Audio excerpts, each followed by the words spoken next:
sometimes it's helpful. So what I'm going to do in this workshop is overlay the idea of what our congregations need to grow over how to lead change in that direction. So some of you may have encountered some of these ideas in your healthy congregations, workshops that some of you might have attended, or some other things. So what I'm hoping to do is kind of weave these two things together. So in your handouts, there is a list of the 5 different types of growth. So when we think about growth, we often just think about growth in numbers. How many people are in the seats every Sunday morning, or how many members you have, or how many pledge units you have. But there's really different ways of thinking about growth, not just in numbers, but in depth and structure, how strong your congregation is. So the first one kind of growth is the organic growth. And that is thinking about how well is your congregation structured in the areas that help support the ministry of the congregation. So these are things like the relationships that we have with one another. Maybe a small group ministry program helps create deep relationships with one another. It also has to do with how well your physical building supports the ministry that you do. So for example, one thing I'm encountering quite a bit is congregations that share space with a preschool or something. I see there's a Montessori school in this church. And sometimes that works really well, and sometimes the stuff that's in the space really interferes with what happens in Sunday school on Sunday morning. So there's an example of where the physical space, you want that to support the ministry of the church. The next is maturational growth. So part of this is the spiritual depth. How deep is your adult faith formation programs? Some congregations have traditionally had things like beer tasting and things like that, and then other congregations do really deep programming such as well springs or other kinds of building your own theology, other kinds of things that allow people to go deeper. And I want to mention that if you're not providing opportunities to go deeper, the people who are looking for it go elsewhere. So they might end up going to the yoga class or going to, actually another thing we're seeing, in our congregations in our religious education, we have kind of 101, maybe 201, and then nothing else. And people feel like they have to go to seminary to get anything deeper. And I think it's important for us to think about what we offer in our congregation, especially for our young adults who grew up in the faith, because they really have already had a certain level of depth, and so as adults, they're looking for something that we don't always offer to them. The next one is the incarnational growth. What are we doing in the world to make the world a better place? So how are we showing up in the community? My own congregation, we're really good about going out and demonstrating, but we're not so good about showing up in the soup kitchen. So what are ways both, in trying to change the system as well as being a part of the fabric of the community? How are we doing that as a congregation?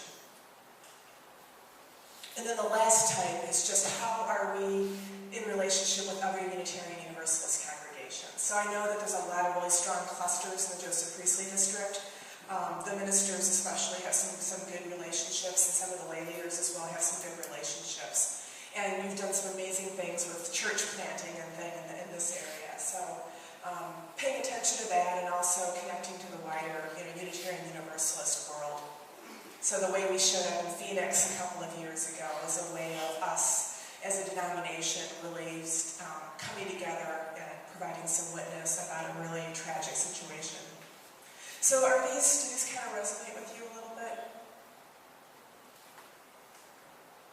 And then the last one is numerical growth. So of course we count the members, we count the ebb and flow of members. We don't just count who's here, but we pay attention to what the patterns are, who's going out the back door as well as who's coming in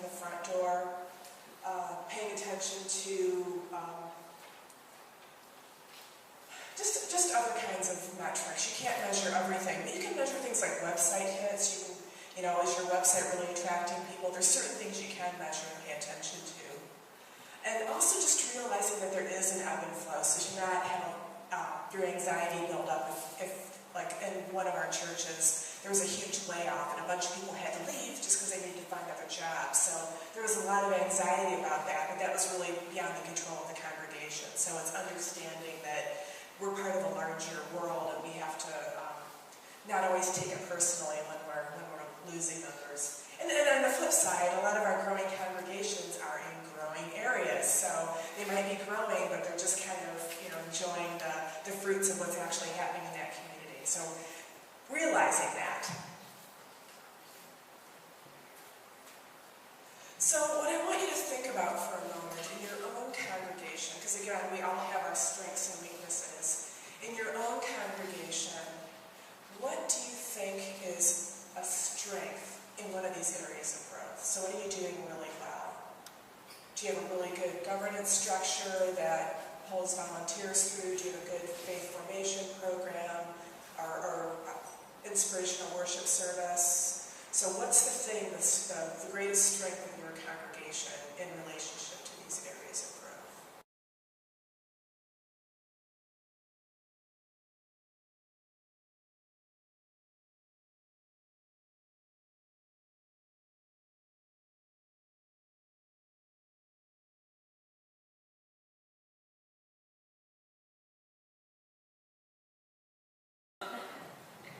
So I'm hearing in that story that the church intentionally went in that direction. So there was something that had to happen in the church to help be that incarnational presence in the community. So I want you to kind of keep that in mind as we talk about leading change, because a lot of these initiatives or things that happen are because a group of leaders can lead it. So, there's challenges around that. If you have a vision of where you want to go. So, there's some examples of, just a couple examples that you shared of what you're doing really well. And then there's places, maybe except for Fairfax, but you have a really strong central leadership group also. Your minister and your lay leaders are all on the same page. And you've grown 40% in the past 10 years? Yeah, I'm not good on numerics, but we're 1,100.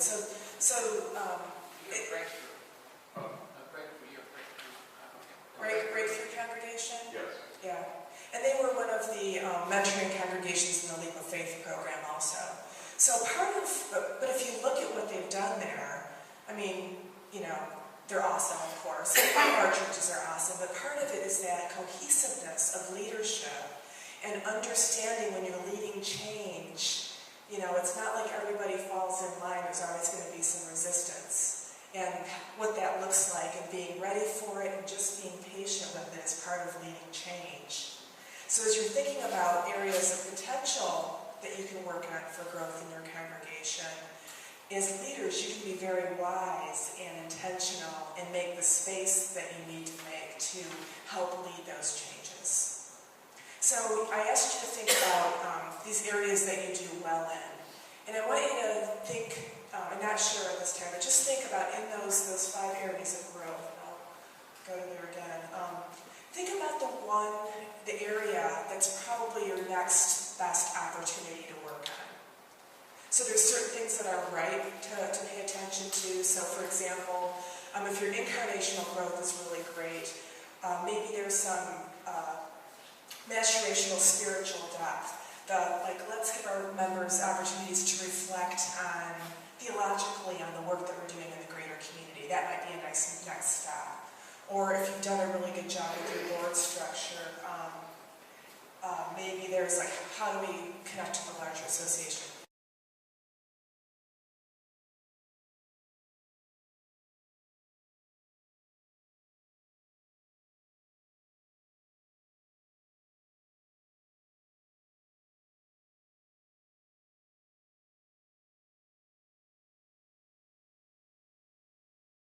So I want, in your own context, in your own congregation, I want you to think about what might be a next challenge for you. And with that, I want to share some ways of thinking about leading growth. And some of these things might be familiar to you.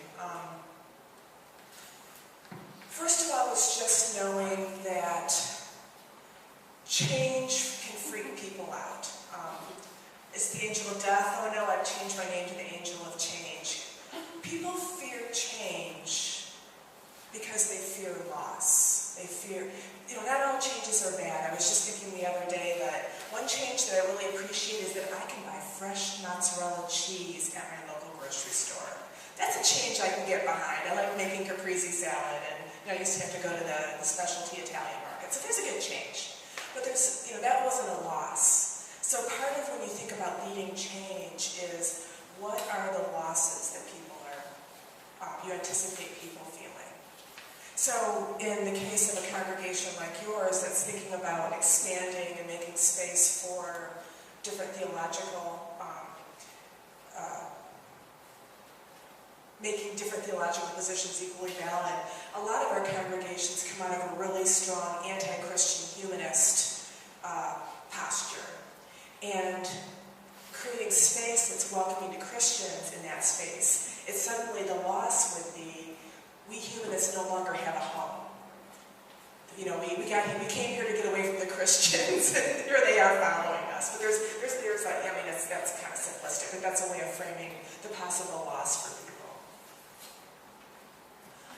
The other thing is always pointing towards something that's a better future. So we're hiring a director of change management to help employees embrace strategic changes. Or we can come up with strategies that make sense. Then employees would embrace change. That sounds hard. So why we're changing, we have to be, again, this goes back to mission. We have to be really clear what's our direction. We have to be really cohesive as leaders and communicate that clearly. And of course, we know we need change in order to create something new. So we have Shiva, the destroyer of universes, so that I think Brahma can go back in and help recreate the universe. And if you look at our hymnal title, it's Singing the Living Tradition. We know that we constantly need to engage with and renew our faith in order to keep it fresh and vibrant. So that's your little theological bit for the day. So again, I want to point that there's tons of resources on change and conflict management on the UUA website. We're talking about doing a badging system, so that's what the badge would look like if you haven't gone there yet. So I want to start out with a few different theories of change that you can work with, and we'll just play with these with some changes that you're thinking about in your congregations. So the first is Gil Rendell has popularized this among UUs. He was actually at UU University, and you can find a video of him talking about this on the UUA website. So if you want the long version, you can pull that out. But the idea is that whenever we're encountering a change, there is that feeling of loss that we often feel before we're ready to look into a new future. So, for example, a minister announcing that they're leaving is a great example of how this might play out. So the first thing that happens is maybe it's anticipation, but the minister's probably excited. If it's a healthy transition and the minister's maybe the ministry is sort of felt complete at that point and they're moving on, and the congregation's to move on, we'll hold up a healthy model. So there's a little bit of a possibility of something's going to change. There's possibilities. But then there's the shock of it happening, the loss that's going to happen. Oh, I just love it when he does his sermons on the Jesus Seminar or whatever you like about that. As there's often conflicts that'll sort of boil up. There's a little bit of jockeying for position that might happen among some, the people who like the previous minister. They might suddenly rise up and talk about how we might be able to return back to that good old humanist minister who talked more about science and psychology than about using Christian sources. So anyway, there's different emotions that can happen. And then at some point, those emotions kind of run their course. And that's the point kind of in this valley here of, okay, we need to sort of get over this and start moving forward. And at that point, the creative stuff starts happening. The possibilities start coming up. Just basically creative kinds of things. So if you think about this in terms of what parts of our brains are engaged, on the left side, a lot of those are feeling kinds of things. And if it's stuff that's raising our anxiety level, we kind of go into amygdala hijack where our lizard brain takes over our higher functioning and maybe we're not able to reason and be creative as much as we would like to be. Where once we get beyond that trough there, we're able to start thinking creatively. Maybe, you don't want to form the search committee and start doing the search process until you get through all those initial feeling stages. You really want to feel centered as you go into the search. So what happens with this curve, which I think is especially helpful, usually the leaders of the congregation are going through this curve way ahead of the members of the congregation. And again, going back to those different circles, the inner staff probably knows what's going on first and starts processing, and then maybe the committee leaders sort of find out about it, and then the rest of the members, and then we all have oblivious people in our congregations. It's like, wait a minute, where'd my minister go? 6 months later. So it's helpful for the leaders to know that, as they go through this, and they might be up here on the upswing in the creative bit, but they have to have the patience to let the rest of the congregation go through the loss piece. Is that? Yes. What you say is true, but I think it can be moved along more satisfactorily if the leaders who are further along the curve don't take a passive approach but facilitate that movement. Excellent, excellent. So part of it is creating the opportunities for the folks to process. So structured opportunities. I'm going to talk about some other different models of leadership about how to do that. But yeah. It seems to me it's also important to take that position of the non-anxious presence. This isn't a terrible thing. Not going to collapse altogether. And even a pastoral presence is just being with your fellow congregants as they're experiencing that loss and that pain. And I'm the one who just let's get back on the train and keep moving. And I really had to learn that the hard way. That just sometimes you have to, and like you said, maybe you can move it along a little bit by creating cottage meetings and congregational listening circles and those types of things. Yeah, absolutely. So any other questions or comments on this particular model? So I want you to think yourself about a change in your congregation, maybe something other than, new building perhaps, or some other change in your congregation. The elimination of joys and concerns might be one. And just your personal experience of it, and how your leaders, maybe you were a leader at the time, but how the leadership helped to facilitate that, the people who were further behind them on the roller coaster. So go ahead and find someone to share with, and I'll give you about 5 minutes to share that.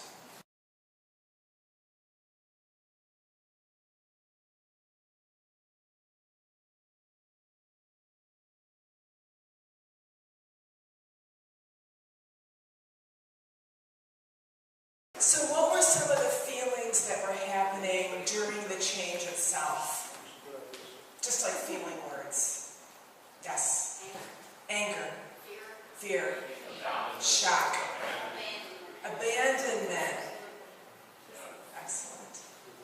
So how did the leaders lead? What were some examples of? Let's start out with some examples of maybe when things didn't go so well with the leaders. Have you experienced that? Yes. We had a board chair who was very resistant to it. So resistant. So the leaders just weren't dealing with the changes. So the leaders have to be on board with the changes. Yeah, exactly. I don't know.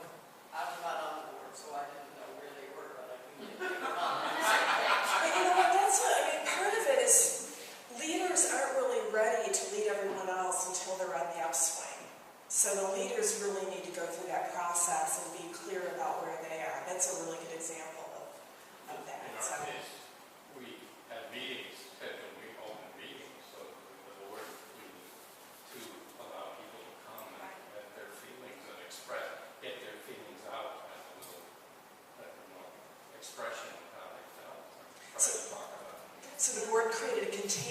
people to share all their feelings. I think that was very important. Yeah, that's a great strategy to have. And, you know, the higher the anxiety, the smaller you want those meetings to be, if that makes sense. So if the anxiety is fairly low, people just want to come and sort of hear what's going on and feel like the leaders are in control, or at least on point with what's going on. They may not be in control, but they're you know, responding to it rather than reacting to it. But if the anxiety is really high, having smaller meetings, you know how anxiety sort of leaks out? If you have a highly anxious situation and you have a lot of people in the room, chances are things are going to get more anxious rather than less anxious. So that's where having smaller groups, if there's a really, at first, and then working way to larger groups. And again, it's not necessarily fixing things, it's creating space for people to process and feel heard. So, excellent. So here's another curve. It's upside down from the first curve. But this is the idea of when we think about how many people in the congregation are on board with the change that you're leading. So again, this is another helpful model. I'm thinking capital campaign is probably as an example of where this model is helpful. Positive change rather than change that's a reactive kind of change. So let me use capital campaign just as sort of a framework for this. So you have your core leadership who are thinking, you know, it's about time we have an elevator and some, I mean, this church had a recent capital campaign. So, you know, there's, you know, we could use some more religious education space, we could use an elevator into our lower level. There's a vision that happens to begin with. And usually you start talking to the opinion makers in the congregation, the people with the convening authority people. So they may not be on the board, but they're people that you really want to have on board with your plan. And if it's a financial plan, your big givers would be in this group. And then you start working on your early majority. So this is kind of the real key group that you want to work with. So you want to have a clear message and share it, and then listen to people and be in conversation. So if you need to adjust things, you know, along with the elevator, we really need a hearing assist to go with it. That might, you know, so make space for those kinds of adjustments to help get more people on board. And then once you get that early majority, and you get to about the 50% spot, then you hit the tipping point. More and more people get on board with the change. But it's also good to know that there's always going to be some laggards. There's always going to be that group of people who, you know, don't want to really buy into the change at the end. And there's people who are never going to be happy with the change. So it's helpful to know, and especially, I mean, larger congregations have more capacity for this, I think. But in small congregations where you have really more intimate relationships with one another, being able to have the ability to move forward while making people that you love be unhappy is a really hard thing to do. But, you know, the thing is, if we only operate out of consensus where everybody is 100% happy all of the time, we will never grow and change. So part of it is developing your own capacity as leaders for that discomfort in dealing with, dealing is probably not a very faithful world, but being present to the pain of those people, but also being clear about the mission of the congregation and that you want to move the congregation forward. Is that, so, especially for small congregations. If you notice this 2.5% number of the persistent skeptics, that's when you're calling a minister, they say that you have to have like a really huge majority, but not 100%, when you vote to call a minister. So that also reflects that. There's probably, you know, there's a person that always votes no because they never want a unanimous vote. You know, that's a type we seem to have in our UU congregations. But there's also folks who, you know, for whatever reason, just won't be on board. So just knowing you don't need that 100%. So here's Gladys is cutting off the bottom. So after 50 years as church organist, Gladys finally made some changes to the worship service. So she's a lay doctor. So the thing about this small group at the end, so this roughly almost 20%, is that's where the sabotage often comes from for a change initiative. So I just want to share some of the strategies so you can look for them. There's a lot of, I'm trying to think about, I'll try and put the resource when I send this stuff out. But I read this recent book about just how to pay attention to this and how do you introduce a change or an idea in a way that the potential for sabotage is less. And part of it is you have to have a really clear message because it's easy for people in congregational meetings to confuse the issue. So, for example, we want to hire a quarter-time DRE assistant. If you have someone in the finance committee who's one of the laggards of the skeptics, they can start talking about the budget, blah, blah, blah, and fuzz things up in a way that when I hear budget, my brain kind of shuts off. So suddenly I'm no longer engaged in the conversation. It's just a person in the pews. So part of it is being really, knowing your message, making sure you've got the money behind it, having all your ducks in a row so that if someone tries to confuse the issue, you can always go back onto be on topic with what you're trying to express and articulate. Does that make sense? It's sort of the old journalism thing, have your 3 key points and stick to them. So, I understand you're concerned about the budget, but we've already allocated the money and we have enough and the board is all on board with this. Being able to just turn those conversations around. The second delay thing is maybe we should refer that to a committee, or we should wait till the next meeting. I was in a congregation where we needed to replace the roof, and we didn't quite have enough money, and that thing was tabled, I think, for 9 months. So we just delayed it. Because we didn't want to go and ask the congregation for money. That's what it was. We were resisting that. The other thing is triggering anxiety. If your congregation gets triggered around certain things as a group, anybody can light that fuse. So, hopefully, if there are things like that, again, my home congregation, there was a piece of our congregation's history where the congregation split and half the members left. It had to do with the Vietnam War. But whenever some divisive thing came up after that, there was always that trigger of, oh my gosh, this could split the congregation. So, that's a classic trigger. So thinking about that, making sure that you regulate the heat, and I'll talk about that in a little bit, that if you're getting toward one of those triggers that you know about, to kind of regulate the heat in your discussions and things to let people work into thinking about that change rather than getting into the red zone with an anxiety trigger. Does that kind of make sense? Okay. And the last one is just, sometimes people can just be really downright mean and not very nice. Which, again, hopefully as covenantal people, we can call people back into covenant when that happens, and it does, but to not let that derail something. So, do those make sense?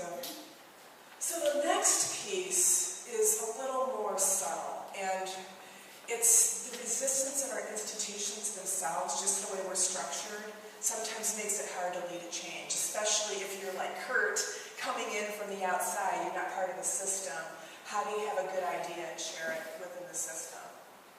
The other place where institutional resistance comes up is, and I know as a district, Joseph Priestley has done a lot of work in this area, but we know that racism has institutional resistance, that there's just structures that some of us don't even see unless you're the person being resisted in the structures work. So for those of you familiar with institutional racism, this is similar in model to institutional homeostasis, where institutions are made to be self-perpetuating in the way that they are now. So any change you have to do, you have to hold that change long enough to live into the new reality.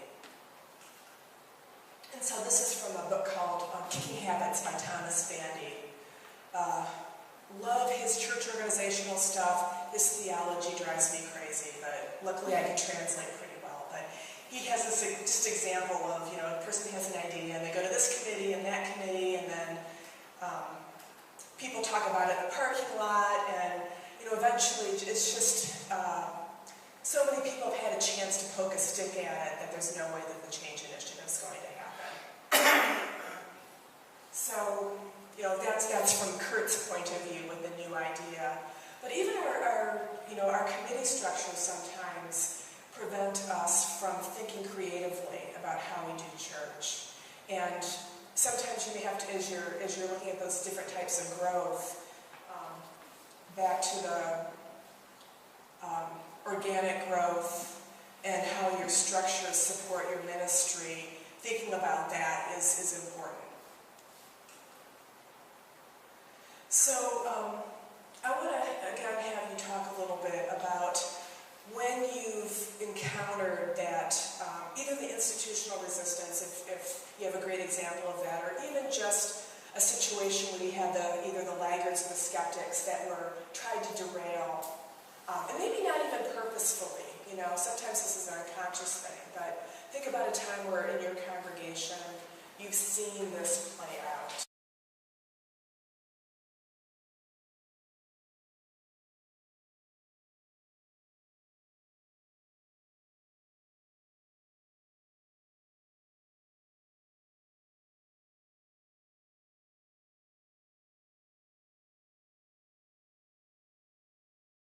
So I want to frame, the last question I have up there is, would you describe the response as faithful? And for me, James Luther Adams, one of our UU theologians, has this essay where he talks about the 5 smooth stones of liberal religion. And one of them is persuasion over coercion. That's a core value for religious liberals. So as I think about how this kind of sabotage happens, one of the touchstones I use is this person being coercive or persuasive? Is that yes? I'd say the theological corollary of that is evangelism versus proselytizing. Evangelism versus proselytizing, exactly. So evangelizing is sharing your good news. Proselytizing is pushing my good news on you. Yes. Because I've instructed people who are very tolerant, and certainly a touchstone with you, when it comes to internal things, suddenly become very rigid and intolerant. We can. And maybe gently reminding them of the tradition of tolerance. Tolerance and openness. And I think, part of this, to be fair to our humanity, we need anchors in our lives. And because of the openness of our theology, I think sometimes we crave rigidity in some ways, somewhere. We need something to anchor to. So if we choose what that is, or if we're really clear as a leadership group about our mission and our direction, that can provide that anchor rather than getting stuck in institutional stuff, the canary. Instead of the canary, we can provide opportunities for people to. Yes? What you just made me think about, though, is that in some cases, when you don't have that type of leadership, there's a possibility for us to choose anchors that may necessarily contribute to the change effort, because we are so desperate for anchors, but we tend to choose anchors that may be associated with the past or tradition and actually hamper the growth versus facilitate it. I don't know. That's a great example. So how many of you have historical buildings? I know because of this, so you have, okay. So those of you who have new buildings, I'm jealous. Historical buildings can really, especially with some of those Boston buildings and stuff, they have so much history to them. And people can be really attached to the history. Well, 25 Beacon Street, there's a great example. It's on the market. I was there earlier this week, and there was groups of people going through, touring it, and there's a little tear in my eye, and yet, oh my gosh, to go to the bathroom on one of the floors, I have to crawl down this fire escape and move around the corner. It's just not a very good space to work in. So, but there's, we could be stuck there in a space that no longer serves us. For me, as much as I love history, I just know that space doesn't work anymore. And our congregations can get stuck there with with systems or institutions or, and probably moving forward in ways that we can't even imagine yet. I mean, this isn't really the topic of this particular conference, but 30% of people under 30 don't identify as any religion at all, and that's grown 10% per 10 years, I think, over the past 30 years. So we're entering a time when religion is going to no longer be a thing. So how do we respond? We're going to really have to rethink how we do church, which is the theme of General Assembly this year, by the way. How do we become innovative in our ministries? Okay, enough for the commercial there. So I have one more model I want to share with you. This is my favorite model. I think this is helpful for this changing context that we're working in, because sometimes we have to lead change, but we don't really know what it's going to look like when the change happens. We just know that what we're doing right now isn't working. I have an on-demand, I sound like a commercial here. We have all these great resources, so I'm sharing them with you. But I did a full week of this in a leadership school that I videotaped. So if you want like a longer version of me doing it, that's available. There's also some other versions of this out on the YouTube that you can search. But I'm going to give you the Reader's Digest version today. So the idea of leading adaptively is understanding that there's different kinds of problems that we encounter. There are technical problems, things like the roof is leaking, that if you have enough resources and you have the authority, you can fix it. You know what the problem is, you know what the solution is. There are problems that are mixed, where you might know what the problem is. Our pledge campaign fell short this year, but you don't have a clear fix. So you need maybe bring in an expert, but also you have to know the culture of your congregation and work with that. So what generations are in your congregation determines whether you do your pledge campaign toward a sense of duty or a sense of mission. And then the last type is our adaptive challenges, where you're not even quite sure what the problem is. So church membership in general is declining. That's an example of an adaptive problem. UUs are holding our own. We've stayed pretty flat, but all the other mainline denominations have been hemorrhaging members.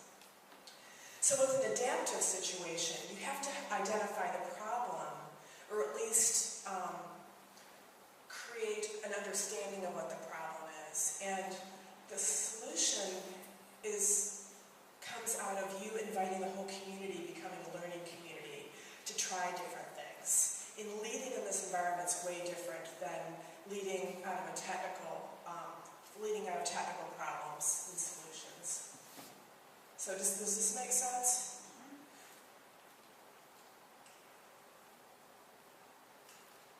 So these are problems with no simple solutions. And again, I pulled up how to be a multi-generational community. What that looks like is, the baby boomers are going to be way different retirees than our GI folks were. So how we help our baby boomers live into a full retirement as members of our congregation is something new.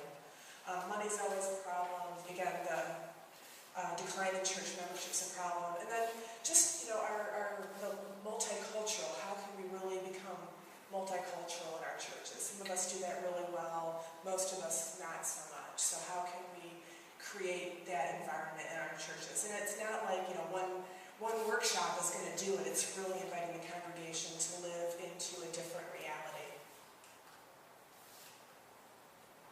So here's an example of an adaptive situation where all the old wisdom isn't going to work anymore with our 3 little pigs. So what I'm going to share with you is another chart with another curve on it.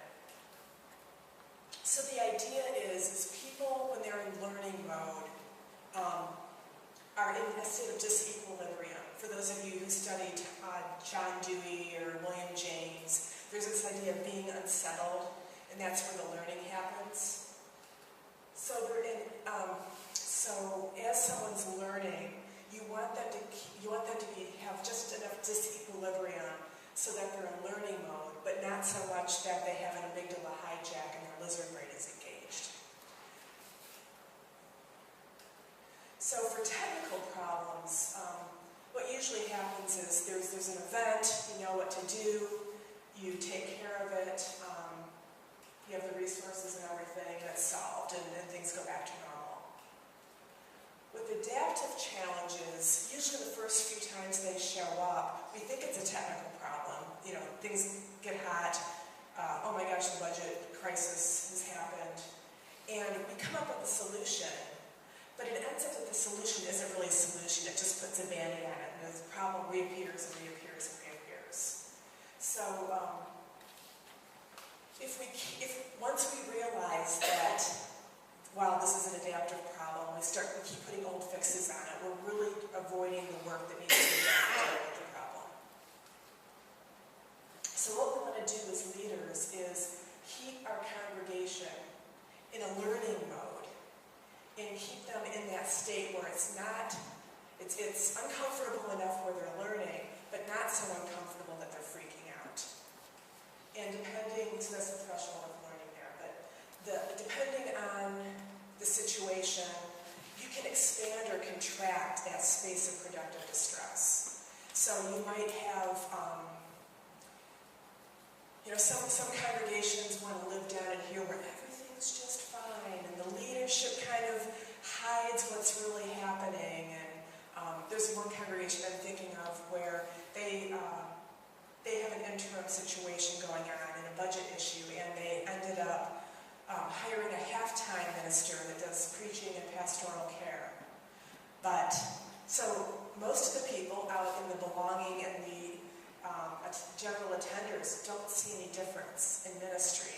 But of course, the leaders are all scrambling behind the scenes to make everything work, and that's not sustainable. So part of the conversation I'm having with them is the congregation needs to feel the heat of not having full-time ministry. They're avoiding having the conversation about if we want full-time ministry, if we want to grow, we really need to step up our pledging, we need to do some mission work. And the congregations down there, the leaders have to figure out how to turn up the heat enough to be here. Having no minister at all will get them into the too hot place. So they have to figure out how to do that. Does that make sense? As an example?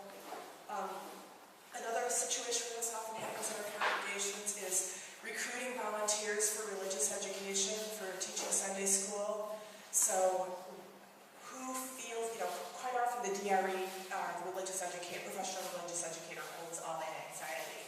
So how can that role share the anxiety enough so that the congregation figures out as a group how to deal with that?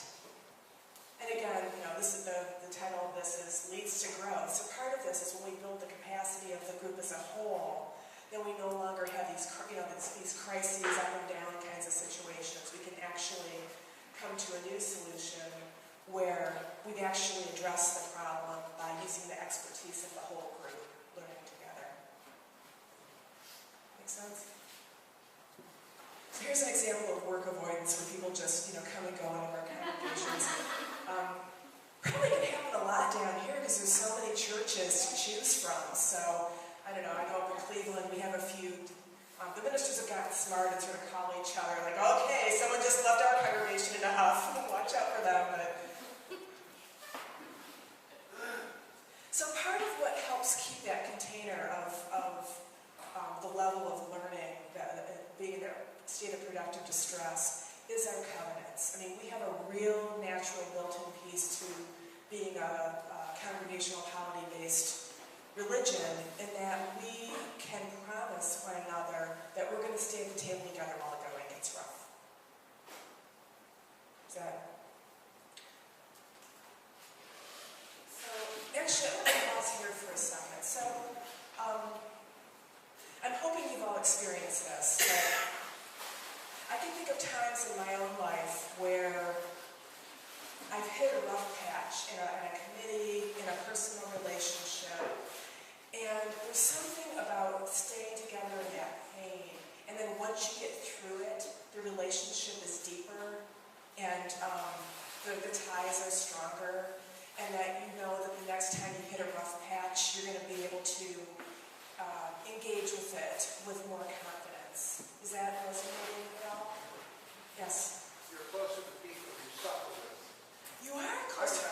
believe that. Yeah, you know, in congregations who've been through a thing together, whether it be a building project or you know, a search committee. Yeah, search committees, yeah, they get really tight. Yeah, exactly. So I want you to think about, you know, that covenantal staying at the table. And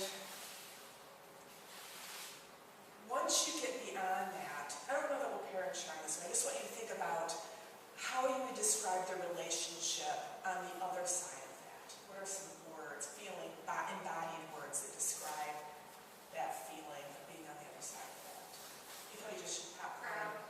Proud. Excellent. Trust. Trust. Higher levels of trust. Excellent. Some gratitude. Say that again. Some gratitude. Gratitude. Yeah, absolutely. Confidence. Confidence. You can do this. Yeah. Maybe a civic intimacy. Civic intimacy, that's a great term. Yeah, there is something about that. Has anybody worked on a political campaign or something that you were doing something together? That's exactly the feeling. I had people that we had a recall campaign where the committee of 12 in our community circulated petitions to recall a bunch of our city council people because of a tax increase. I mean, it was you know, one of these crazy things. And there were a group of us that fought the recall and did all this stuff. And you know, I just, even though I didn't know them before and I don't hang out with them afterward, there's that civic intimacy that we have of doing that. So thank you for naming that. That's a great example. So, and you know, I guess another place where that can happen is some of the leadership schools provide that kind of container. So I know in our region we have a team-based leadership school. And I'm hoping to create something that's a little more sustainable to work with people's schedules. But there's something about being in a class with someone where you're working with some deep stuff that also can do that. So, see, I love this. I learn things, which is the best part of this work. So a couple, again, this is just the Reader's Digest version, but a couple of the key pieces of being an adaptive leader is embracing the fact that you are incompetent when it comes to this particular problem. And as leaders, if you can create the culture that it's okay to be incompetent on this particular issue. So, you know, anybody who's done like a new computer thing where you have to learn a new program, it's like, oh, I was so good at Word Perfect, and now I've got Microsoft Word, and oh my God. I have an Apple and I have to use my grandmother's PC and I just don't even know what to click on. Or for me, it was I learned how to drive a stick shift when I was in my 40s. I felt so incompetent. You know, it's hard to feel there, especially you know when you're highly educated and I should be able to do this. And it's so part of it is giving yourself permission. And the other really key part about adaptive leadership is quite often you're not just going to come up with the idea, you have to test drive it. So you want to come up with ideas that are low risk, high learning. So try a little something. So we're going to, like if it's an RE program and you want to change how you do recruit teachers, maybe just try it for one semester instead of a whole year. Or maybe just do one class age group in a certain way to try it out. And then if that works, then you can, bring everyone else on board. So think about, what can I learn from this? And if it goes totally south, how bad would it be if this didn't work out? So think about that as you try different things. So part of this is when you're thinking about outreach and how, you don't want to spend buy a $100,000 ad in a local paper necessarily. But maybe you might try Google AdWords or something. So that's an example of like low, just does this work or not? And then the other piece of this is when you try something, try it full bore on. Being ready to pull back if you know it doesn't work, but see it through, try it, reflect on it, learn with it, do the editability versus, you're accountable, but at the same time you want to see what the learnings are and make that just as important. is the whether you succeed or fail. So I want to give you some time to think. I'm going to give you a little bit more time because there's three different concepts. So the first one is think about when there was a change going on, and maybe you needed to be in this adaptive learning place, and then when things got too hot. So where you're trying to get people to learn, but then they started freaking out, and then they're not, and their brain's just not working well enough to be creative. And then what I'll do is I'll just ring the bell, and then I want you to switch into the next question, is think about ways that your congregation has word avoidance.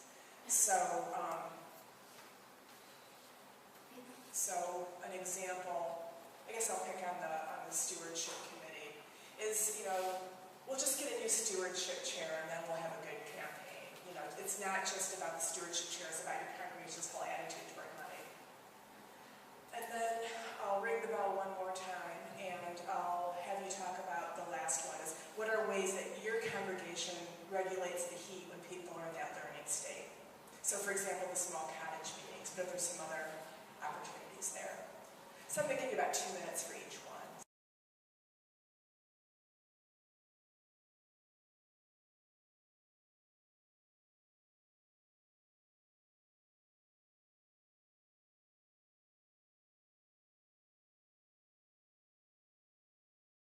I just want to end with, I'm hoping these tools help give you hope to help lead your congregation. These are all tools that you can use and to help your congregations to be awesome